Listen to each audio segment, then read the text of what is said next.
Hello विद्यार्थियों, आपकी अपने ऑनलाइन क्लास में आप सबका स्वागत है। आज भी अपन ऑनलाइन ज्योग्राफी की क्लास पढ़ते हैं।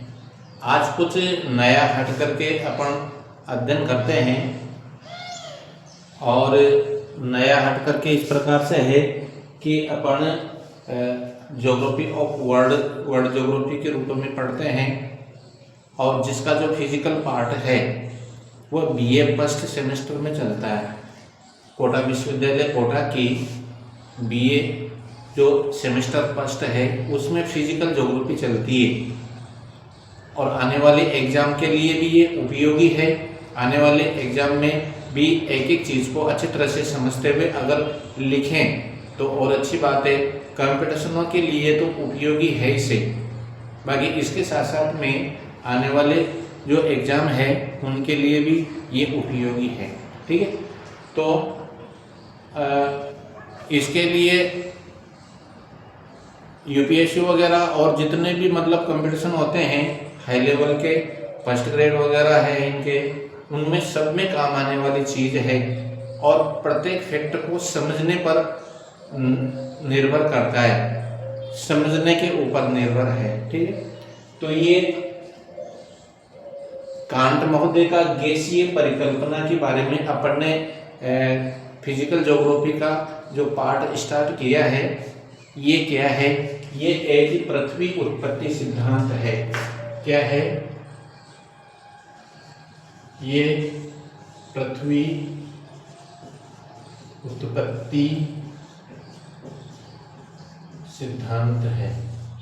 ठीक है भाई, इस प्रकार से कल्पना की गई कि पृथ्वी की उत्पत्ति कैसे हुई होगी प्रारंभ में।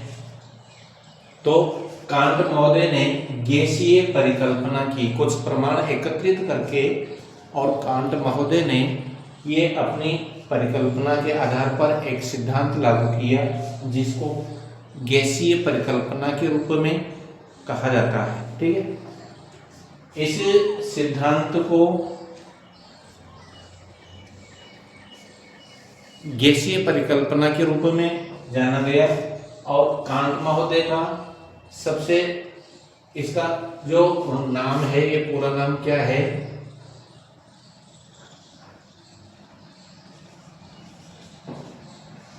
इमैनुअल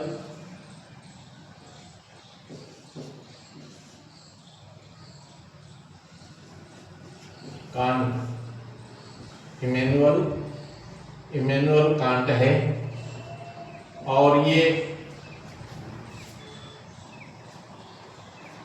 फ्रांसीसी भौगोलिक वेता है। कहाँ के हैं ये? फ्रांसिस के हैं और एक तरह से ये भौगोलिक वेता है। ठीक है, इमैनुअल कांट फ्रांसिस के भौगोलिक वेता है। इनको दार्शनिक वेता के नाम से भी जाना जाता है। किसके नाम से? दार्शनिक वेता। ठीक है, बिल्कुल जीरो से स्टार्ट कर रहे हैं, एक एक चीज को समझते हुए चलना। इन्होंने इस पृथ्वी उत्पत्ति सिद्धांत जो गैसीय परिकल्पना है, इसका नाम क्या है? इस सिद्धांत का कांट का गैसीय परिकल्पना। इमैनुअल कांट इसका पूरा नाम है, फ्रांसिस है और दार्शनिक वेता के रूप में इनको जाना जाता है। इन्होंने पृथ्वी उत्पत्ति से संबंधित जो अपना गैसीय परिकल्पना का जो सिद्धांत लागू किया वह 1755 में लागू किया। कब किया? 1755 में। ये सिद्धांत किस पर आधारित है? ये सिद्धांत गुरुत्वाकर्षण पर आधारित है।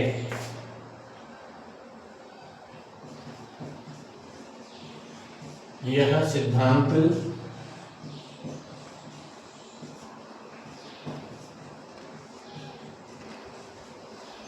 गुरुत्व आकर्षण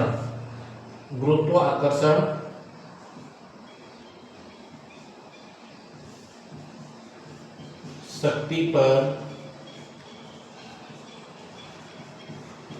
आधारित है। ठीक है, किस पर आधारित है? गुरुत्व आकर्षण शक्ति पर आधारित है। ठीक है, तो ये सिद्धांत जो गुरुत्वाकर्षण शक्ति पर आधारित है, इस सिद्धांत को प्रारंभ में किस प्रकार से बताया और ये गुरुत्वाकर्षण सिद्धांत किसका है, कौन से वैज्ञानिक का है? न्यूटन के गुरुत्वाकर्षण शक्ति पर आधारित है। किस पर है? न्यूटन तो एक वैज्ञानिक थे। इस न्यूटन के गुरुत्व आकर्षण शक्ति पर आधारित सिद्धांत है। कौन सा? पृथ्वी उत्पत्ति सिद्धांत, जिसका नाम क्या है? गैसीय परिकल्पना। ठीक है, इस प्रकार से मतलब व्यवस्थित रूप से इसको जमा करके लिखना। और समझ लो कि कांट महोदय ने अपने गैसीय परिकल्पना लागू की। किस पर आधारित है? किससे संबंधित है? पृथ्वी उत्पत्ति से संबंधित है। इमैनुअल कांट इसका पूरा नाम है, फ्रांसीसी है और दार्शनिक वेता इसको कहा जाता है। सबसे पहले इसको इन्होंने अपने इस परिकल्पना को लागू किया 1755 में और ये सिद्धांत न्यूटन के गुरुत्वाकर्षण शक्ति पर आधारित है। क्वेश्चन किसी भी प्रकार से आ सकता है, इसी तरीके से आपको तैयार करना है। तो एक एक चीज से क्वेश्चन बन करके आ सकता है। किस तरीके? तो अपने को तो बिल्कुल फैक्ट समझना है, क्वेश्चन किसी भी तरीके से घुमा करके आए, अपन आंसर आसानी से दे सकते हैं। इनका इस प्रकार से मानना है पृथ्वी उत्पत्ति सिद्धांत के आधार पर कि प्रारंभ में ब्रह्मांड में छोटे छोटे आद्य जो पदार्थ हैं, आद्य पदार्थ, इन्होंने जो छोटे छोटे कण विचरण कर रहे थे ब्रह्मांड में, छोटे छोटे कण इस प्रकार से छोटे छोटे कण विचरण कर रहे थे। इनकी आकृति कोई निश्चित नहीं थी।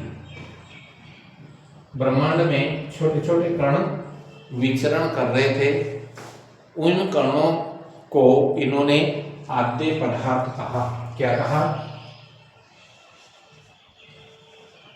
आद्य पदार्थ, जिनको अपन वायु के कण कह सकते हैं। वायु के कण आद्य पदार्थ या वायु के कण विचरण कर रहे थे और ये प्रारंभ में ठंडे थे, ठंडे और सूक्ष्म थे। प्रारंभ में ये इनका तापमान नहीं था।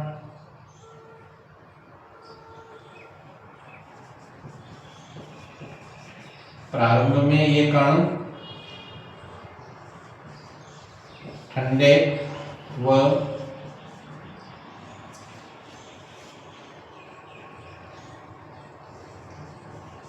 सूक्ष्म थे। ठीक है, कालांतर में हजारों वर्षों बाद ये कण आपस में एक दूसरे के समीप आए, एक दूसरे के समीप आए। एक दूसरे के समीप आने पर इनमें आकर्षण बढ़ा, गुरुत्वाकर्षण बढ़ा। जब ये कण एक दूसरे के समीप आने लगे तो गुरुत्वाकर्षण बढ़ा। गुरुत्वाकर्षण बढ़ने के बाद में दूसरे कण भी इनके समीप आने लगे और आकर्षण बढ़ा। फिर ये कण आपस में टकराने लगे। टकराने से ऊर्जा उत्पन्न हुई और ऊर्जा उत्पन्न होने से इनमें वेग उत्पन्न हुआ, गति, और गति से ये कोणीय वेग से आधार पर, जैसे एक कण ये और एक कण ये इसके समीप आया, ये यहाँ पर आ गया, आने पर आपस में टकराने से इसमें गति इस प्रकार से उत्पन्न हुई। इसके चारों ओर घूमने की गति, इसको वेग गति के रूप में या कोणीय वेग के रूप में जाना जाता है। कोणीय वेग उत्पन्न हुआ। कोणीय वेग उत्पन्न होने से एक दूसरे के चक्कर लगाने लगे, दूसरे कण भी इसमें सम्मिलित होते हुए चले गए। ठीक है, तो इस प्रकार से गोल रूप में एक दूसरे के चक्कर लगाते हुए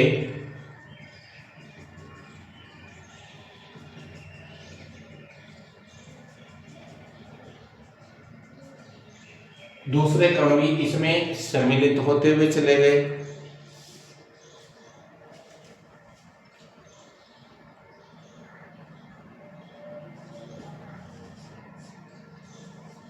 एक दूसरे के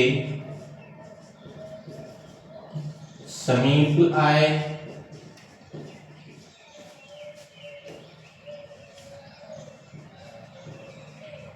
गुरुत्व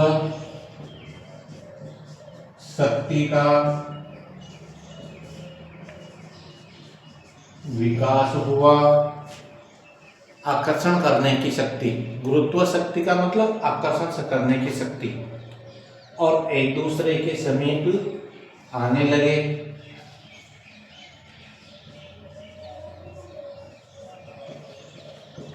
एक दूसरे से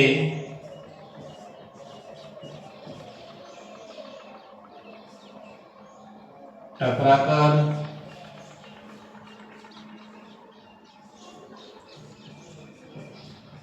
ऊर्जा उत्पन्न करने लगे।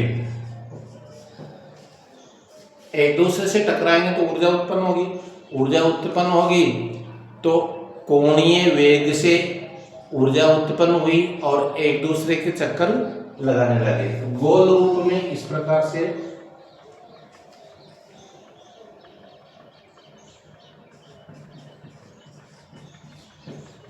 गोल रूप में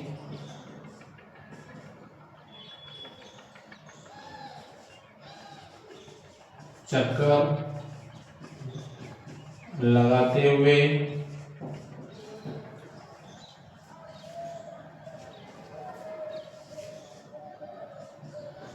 एक विशाल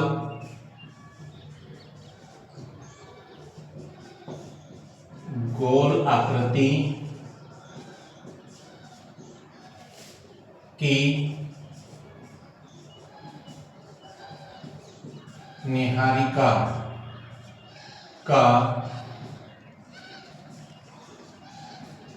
विकास हो गया। भाई एक दूसरे के आकर्षण से एक दूसरे के समीप आए, टकराने लगे, ऊर्जा उत्पन्न हुई, कोणीय वेग में एक दूसरे के चक्कर लगाने लगे। इसी प्रकार दूसरे ब्रह्मांड में जितने भी कण विचरण कर रहे थे वे सब एक दूसरे के समीप आने लगे, उनके समीप आए और उसी आकर्षण बल से टकरा करके और एक गोल निहारिका के रूप में एक दूसरे के चक्कर लगाता हुआ एक विशाल निहारिका का निर्माण हो गया। और ये समय केवल एक दो दिन का नहीं, हजारों वर्ष बीत गए और इस निहारिका का एक विशाल गोल निर्माण हो गया। अब कांट महोदय का इस प्रकार से मानना है कि इसके केंद्रीय भाग में, इसके मध्यवर्ती जो केंद्रीय भाग है इसमें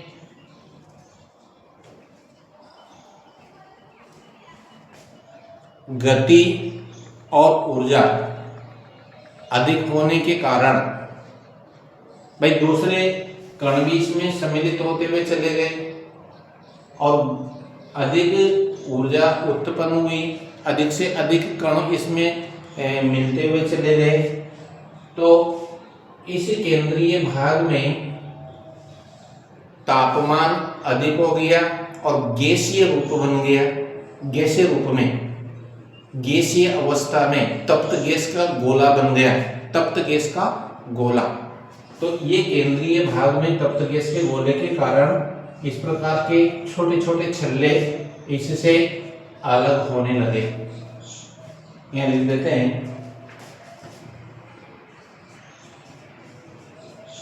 नीहारिका के केंद्रीय भाग में तापमान व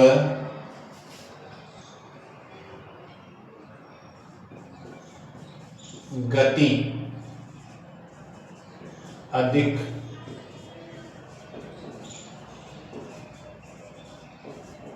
होने के कारण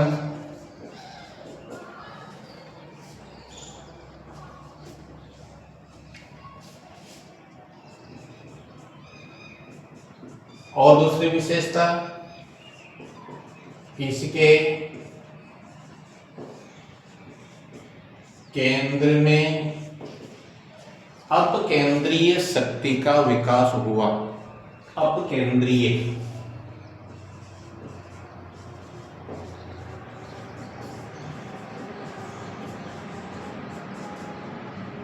केंद्रीय शक्ति का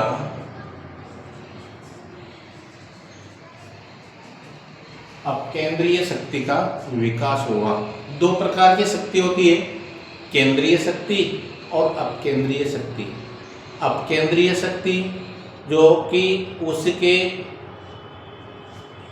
अपकेंद्रीय शक्ति जो कि केंद्रीय भाग से कोई भी वस्तु को दूर की ओर फेंकना, और केंद्रीय शक्ति जो कि दूर की वस्तु को अपने केंद्र की ओर आकर्षित करना। ठीक है, तो इस प्रकार से नीहारिका के जो छोटे छोटे कण थे उनमें दूसरे कण मिल जाने के कारण टकराने से इनकी गति भी बढ़ी और तापमान भी बढ़ा।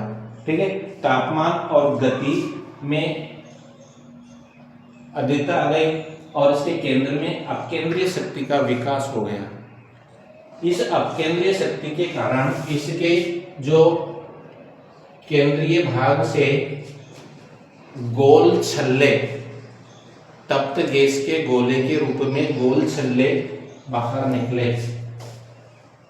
विकास हुआ। और इस शक्ति के कारण केंद्रीय भाग से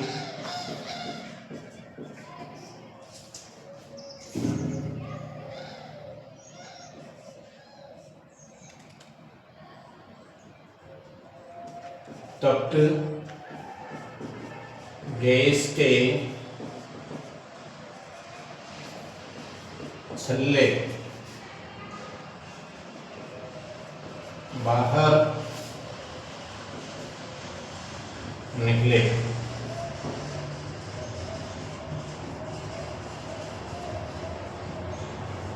कालांतर में ये छल्ले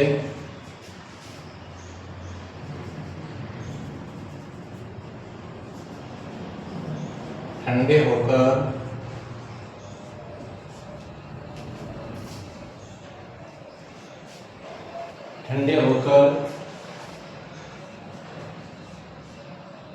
ग्रह का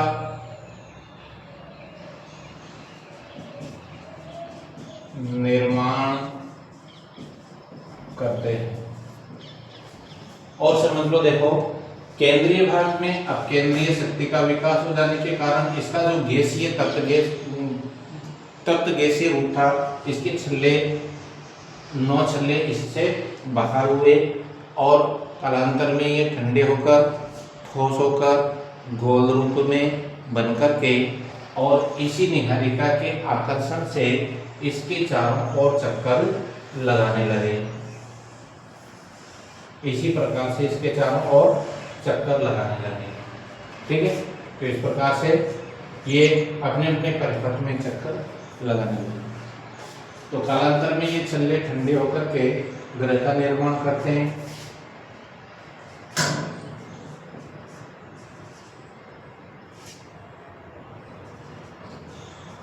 अधिक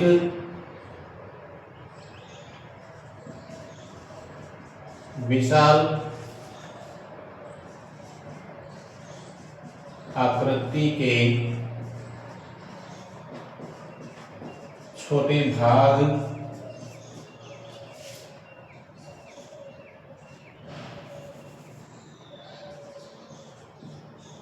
उपग्रह कहलाए। और समझ लो, जो भाग अधिक विशाल छल्ले के रूप में इसी केंद्रीय भाग से अलग हुआ, इसके छोटे टुकड़े उपग्रह के रूप में कहलाए।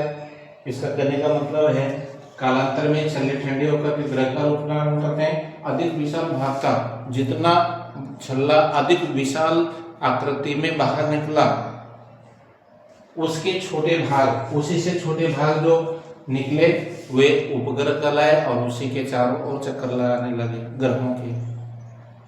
ठीक है, तो इस प्रकार से कितने भाग, कितने छल्ले इससे बाहर निकले? 9 छल्ले।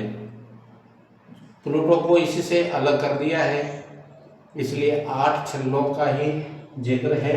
8 छल्ले इससे बाहर होकर के ठोस और गोल रूप धारण कर इसी के गुरुत्वाकर्षण शक्ति से अपने अपने परिपथ पर इसके चारों ओर चक्कर लगाते हैं। ठीक है, तो इस प्रकार से इन्होंने अधिक विशाल आकृति के छोटे उपग्रह कहलाए। और इसने इस प्रकार से बताया कि जो शेष भाग है किसका? निहारिका का,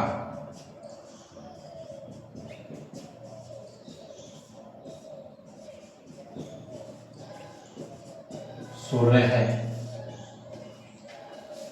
यानी कि इनके छल्ले इससे बाहर निकल जाने के बाद में जो शेष बचा है, इसका भाग वह वर्तमान में सूर्य कहलाता है। अब आप ये अनुमान लगा लो कि ये सब किसका खेल है, किसी से अलग हुए हैं? सूर्य से। ठीक है, तो सूर्य एक तप्त गैस का गोले के रूप में है और इसी प्रकार से ये छोटे छोटे भाग केंद्रीय और अपकेंद्रीय शक्ति के विकास से अलग हो करके ठोस, ठंडे और ठोस होकर के और इस प्रकार से बने। इनमें से पृथ्वी भी एक है, इनमें से पृथ्वी भी एक है।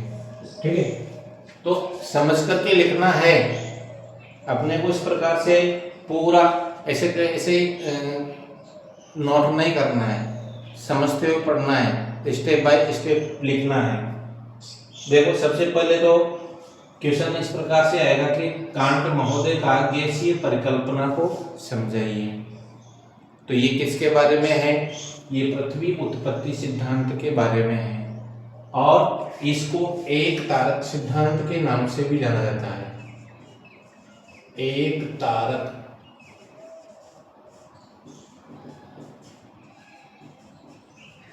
तारक सिद्धांत का भाग है, यानी कि पृथ्वी की उत्पत्ति एक तारे से मानी है। ठीक है, इमैनुअल कांट इसका पूरा नाम है। कांट महोदय एक तरह से भौगोलिकवेता है, फ्रांसीसी है, दार्शनिक बेटा भी इसको कहा जाता है। सबसे पहले इन्होंने 1755 में ये सिद्धांत लागू किया। इस प्रकार का ये इसका परिचय हो गया। परिचय भी देना जरूरी है स्टार्टिंग में। इसके बाद में ये सिद्धांत न्यूटन के गुरुत्वाकर्षण शक्ति पर आधारित है। क्वेश्चन कितनी बार पूछ करके आ चुका है, बड़े बड़े कंपटीशनों तक भी पूछ लेता है कि न्यूटन के गुरुत्वाकर्षण पर आधारित पृथ्वी सिद्धांत कौन सा है, पृथ्वी उत्पत्ति सिद्धांत कौन सा है? कांट का गैसीय परिकल्पना। ठीक है, तो देखो इन्होंने इस प्रकार से बताया कि ब्रह्मांड में छोटे छोटे वायु के कण, जिनको इन्होंने आद्य पदार्थ कहा। क्या कहा? आद्य पदार्थ विचरण कर रहे थे। विशाल ब्रह्मांड है, ब्रह्मांड में छोटे छोटे सूक्ष्म कण विचरण कर रहे थे, ठंडे थे और सूक्ष्म थे, परंतु कालांतर में हजारों वर्षों बाद ये एक दूसरे के समीप आए। स्टेप बाय स्टेप लिखना है, यूं नहीं कि इस प्रकार से लिखा फिर एक बाकी यहाँ की लिख दी, एक बाकी यहाँ की लिख दी, वो चेक करने वाला फिर सही नहीं समझेगा। तो कालांतर में ये एक दूसरे के समीप आए, गुरुत्व शक्ति का विकास हुआ और एक दूसरे के समीप आने से टकराने लगे, एक दूसरे के टकराए, टकराने से ऊर्जा उत्पन्न हुई और ऊर्जा उत्पन्न होने से उनमें कोणीय वेग उत्पन्न हुआ, कोणीय वेग। ठीक है, तो एक दूसरे से टकरा करके ऊर्जा उत्पन्न करने और गोल रूप में चक्कर लगाते हुए एक विशाल गोल आकृति की निहारिका का निर्माण कर रहे थे। यानी कि एक दूसरे के चक्कर लगाते हुए दूसरे कण भी उसमें सम्मिलित होते हुए चले गए, वे भी चक्कर लगाते हुए चले गए, फिर दूसरे कण भी उसमें सम्मिलित होते हुए गए। हजारों वर्षों के बाद में उसका एक विशाल रूप बन गया और ज्यों-ज्यों उसमें दूसरे कण मिलते गए वैसे वैसे तापमान में और उसकी गति में परिवर्तन होता हुआ चला गया। तापमान और गति बढ़ती गई, ये ध्यान रखना। दूसरे कण मिलने से उसमें तापमान और गति में वृद्धि होती है। निहारिका के केंद्रीय भाग में तापमान और गति में अधिक हो जाती है। तो इसके केंद्रीय भाग में जो भूमध्य रेखीय क्षेत्र था, केंद्रीय भाग में तापमान अधिक हो जाने के कारण उसका गैसीय रूप अपकेंद्रीय शक्ति से एक छल्ले के रूप में बाहर हो जाता है। इसका गैसीय रूप अलग हो जाता है और इससे 9 छल्ले, यानी कि वर्तमान में 8 ही है, 8 छल्ले इससे बाहर होते हैं और जो विशाल छल्ले थे उसके छोटे कण अलग होकर के उपग्रह के रूप में और बड़े भाग था वह ग्रह के रूप में निर्मित हुए और ग्रहों के वे उपग्रह भाग चक्कर लगाते हुए चले गए और जितने भी ग्रह बने वे सब इस निहारिका के अपने अपने परिपथ में चारों ओर चक्कर लगाने लगे गुरुत्वाकर्षण शक्ति के आधार पर। ठीक है, और जो लास्ट में शेष भाग बचा, इससे छल्ले निकलने के बाद में इस निहारिका का जो भाग शेष बचा वह वर्तमान में सूर्य के रूप में माना जाता है। तो निष्कर्ष रूप में इस प्रकार से कह सकते हैं कि संपूर्ण सौरमंडल के जितने भी ग्रह हैं उनकी उत्पत्ति सूर्य से मानी है और उनमें से पृथ्वी भी एक है। पृथ्वी भी तो एक है। तो इस प्रकार से, जैसे इस प्रकार से ये निहारिका है, ठीक है, अब इस निहारिका से अलग अलग अपने अपने परिपथ में ये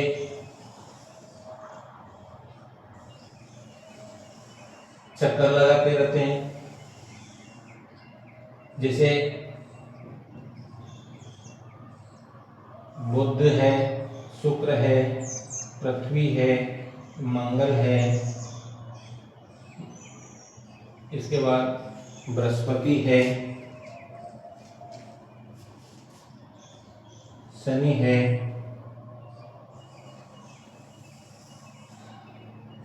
अरुण है, वरुण है, एम है। इन प्लूटो को तो इससे अलग कर दिया। ठीक है, तो इस तरीके से मतलब ये, और जो इसके उपग्रह थे वे उपग्रह इसके चारों ओर चक्कर लगाने लगे। पृथ्वी का भी, ये पृथ्वी, तो सौरमंडल के इन्हीं ग्रहों में से पृथ्वी भी एक है। जैसे सौरमंडल की उत्पत्ति हुई, जैसे और दूसरे ग्रहों की उत्पत्ति हुई, ऐसे पृथ्वी की उत्पत्ति हुई। ठीक है, तो सौरमंडल की उत्पत्ति और पृथ्वी की उत्पत्ति एक ही बात है। जैसे सौरमंडल की उत्पत्ति होती है वैसे पृथ्वी की उत्पत्ति मानी जाती है। तो पृथ्वी उत्पत्ति सिद्धांत के आधार पर आज अपन ने कांट का गैसीय परिकल्पना के रूप में पढ़ा, डायग्राम से समझा, विस्तार रूप में पढ़ा। अब इसकी भी कुछ भौगोलिक वेताओं ने आलोचना की है, उस आलोचना को कल पढ़े। ठीक है, धन्यवाद।